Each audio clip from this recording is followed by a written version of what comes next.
लोगों के स्मरण में होगा कि श्राद्ध पक्ष के अंदर चुटकी भर आटा दरवाजे की दोनों चौखट पर डाला जाता है।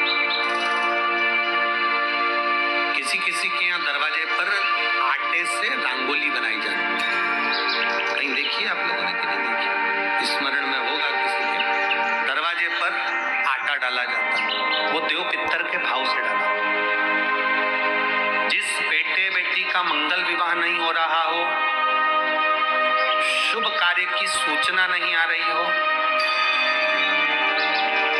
बहुत दिनों से फाइल कहीं लगी हुई है, अटकी हुई है, नहीं काम हो रहा, हम उनसे कहेंगे ये जो 16 दिन श्राद्ध के हैं, जितने दिन निकल गए, जितने दिन बचे हैं उन दिन में आपके दरवाजे के बाहर एक चुटकी घर से आटा लाकर चौखट के इस ओर चौखट के उस ओर दोनों जगह चुटकी भर आटे को डालना प्रारंभ करो।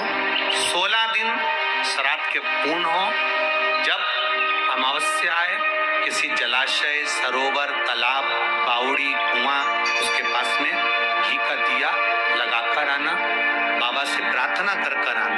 केवल 22 से 24 दिन निकलते हैं और घर में कोई शुभ कार्य की सूचना आना प्रारंभ हो जाए। वो देव पितर का वो कार्य देव पितर का। वो देव पितर किस तरह से करेगा? बेटे की शादी, बेटी की शादी, हम कहें किसी के 42 साल भी अगर उम्र हो गई है, 40 साल, 42 साल, 35 साल, 38 साल, शादी नहीं हो रही तो कर दे। एक बार बाबा से प्रार्थना कर दे। देव पितर का कार्य क्या है? घर में शुभ कार्य को करवाना, घर में अच्छी चीजें लाना, गर्भ में जो बच्चा है उस बच्चे को शरीर पूरा देना, ये देव पितर का कार्य है। पितृदेव और देव पितर में बहुत अंतर है।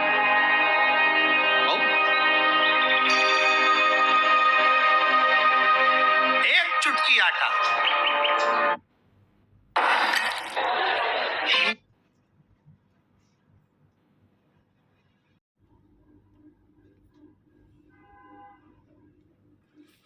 अब तो थोड़ा सा रंगोली का काम ज्यादा हो गया, नहीं तो हमने पहले भी कथाओं में कहा है कि 3 जगह पर आटे की रंगोली काम करती है, इसका फल 1000 गुना होता है। 3 जगह पर आटे की रंगोली काम करती है, हमने पहले भी कहा। पहला, पितरों की पूजन हो रही हो, पितरों का पाटा भरा रहा हो, पितरों के लिए जोत लग रही हो, पितरों के लिए या अन्य स्थान पर कहीं पूजन हो तो वहां पर आटे की रंगोली काम आती। वहां पर रंग बिरंगी या पत्थर की रंगोली नहीं, मिट्टी की रंगोली नहीं, आटे की रंगोली काम। दूसरे नंबर पर तुम्हारे घर में यज्ञ हो रहा हो, घर के बाहर यज्ञ हो रहा हो, यज्ञ चल रहा, उस यज्ञ में 3 परिधियां बनती हैं ब्रह्मा विष्णु महेश की। देखिए आप लोगों ने यज्ञ कुंड जो बनाया जाता है, उस यज्ञ कुंड पर पत्थर की रंगोली नहीं, मिट्टी की रंगोली नहीं, आटे की रंगोली डलना चाहिए।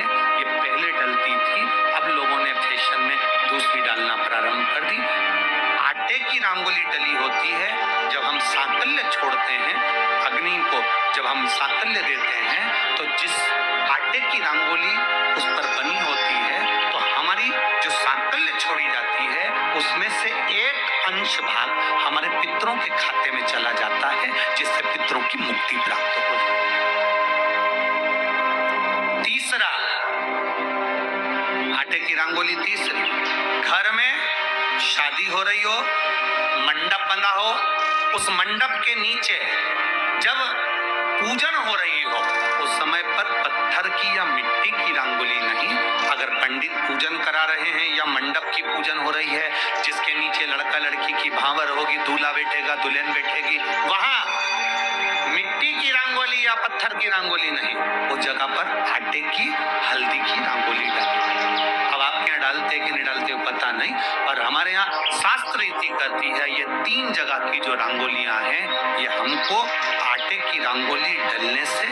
क्यों शादी के मंडप में पत्थर की रंगोली या मिट्टी की रंगोली क्यों नहीं डाली जाती? शादी के मंडप में, यहाँ दूल्हा दुल्हन की शादी होती है, वहाँ पंडित जी भी आटे की रंगोली डाल देते हैं, घर की बहन बेटी आटे की रंगोली डाल देती है। उसका कारण क्या होता है? जिसकी शादी में मंडप के नीचे आटे की रंगोली डलती है, वहां पितरों को निमंत्रण नहीं देने की जरूरत पड़ती। वहां पितर उस वर कन्या को आशीर्वाद देते हैं, जिससे उनका वंश बढ़ता है, वंश भुगतान।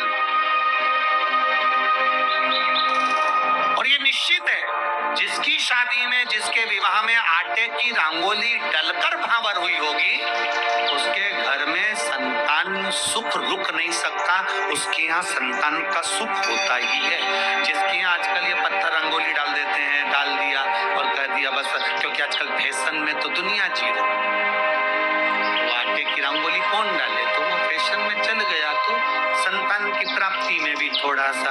अब तुम देखो पहले का समय, आज का समय कितना अंतर है हमारा।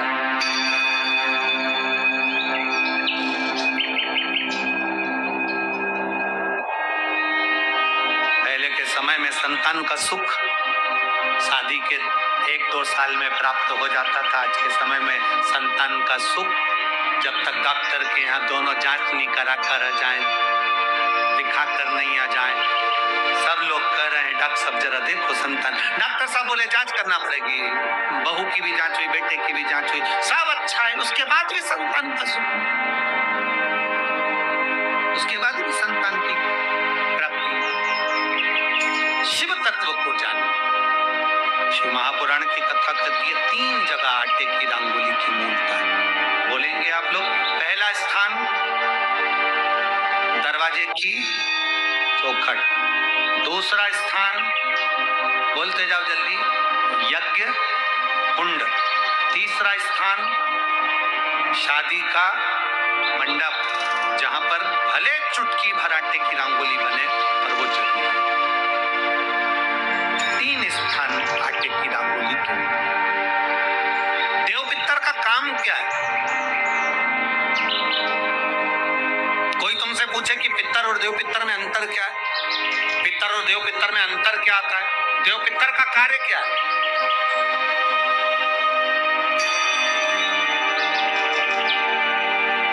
हम जब भी कोई पूजन करते हैं तो कहते हैं पितृ देवता, बोलते कि नहीं बोलते?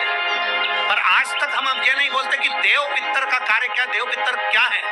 पितर देव नहीं, देव पितर का कार्य क्या है? देव पितर का एक कार्य है, परमात्मा जीव को गर्भ में धारण करा देता है। जानकारी अच्छी और जो लगी हो तो शरीर चैनल को गर्भ सब्सक्राइब के करना अंदर ना बच्चे भूलें। का बनता है, बेटा बेटी का जो गर्भ के अंदर शरीर बनता है, वो देव पितर निर्मित करते हैं। उनका काम क्या है? देव पितर का सबसे बड़ा कार्य है कि गर्भ में जो बच्चा है, उस गर्भित बच्चे को शरीर कैसा देना, उसकी नेत्र ज्योति कम रखना है, श्रवण शक्ति कम रखना है, उसकी छाती में, उसके हृदय में, उसके दिल में छेद करना है, हड्डी को कमजोर करना है, पांव टेढ़ा करना है, हाथ टेढ़ा करना है, या उस शरीर को सही तरह से निर्मित करना है।